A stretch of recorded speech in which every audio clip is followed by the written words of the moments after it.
هقول لك كلمتين بس ما تزعلش مني. مش احنا معظمنا بيقول ان احنا حاسين ان حياتنا مش حلوة، وانه لا في سعادة لا في البيت ولا في الشغل، انه ما فيش حرية اختيار، وان كل حاجة مفروض علينا؟ مش انت دايما بتقول كده؟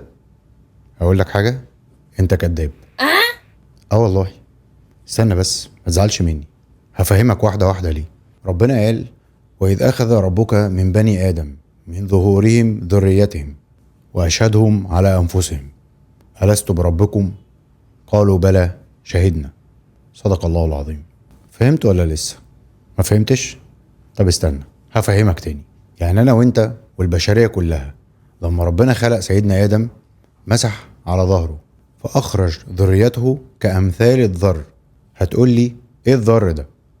هقول لك حاجة كده زي النمل الأصفر الصغير، خفيف الوزن، واللي ممكن العين ما تقدرش حتى تشوفه من صغره. المهم الذر ده هو إحنا. ربنا وقفنا قدامه كده في يوم من الأيام وقال لنا: ألست بربكم؟ وقلنا نعم.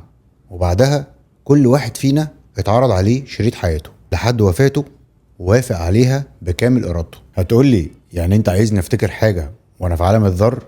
يا عم أنا بنسى أنا أكلت إيه امبارح. لا، ما هو بقى ربنا بعت لنا الرسل علشان يأكد علينا تاني ويفكرنا بعلاقتنا بربنا، ونجدد نيتنا بعبادته، ونفهم الصح والغلط. وبعد كده كل واحد مسؤول عن اختياره. عن أنس بن مالك رضي الله عنه عن النبي صلى الله عليه وسلم قال: يقول الله تعالى لأهون أهل النار عذابا يوم القيامة: لو أن لك ما في الأرض من شيء أكنت تفتدي به؟ فيقول: نعم. فيقول: أردت منك أهون من هذا وأنت في صلب آدم، ألا تشرك بي شيئا، فأبيت إلا أن تشرك بي. الختام: لو ضحكت على نفسك مش هتضحك على ربنا.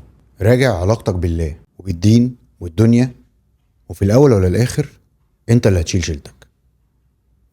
السلام عليكم.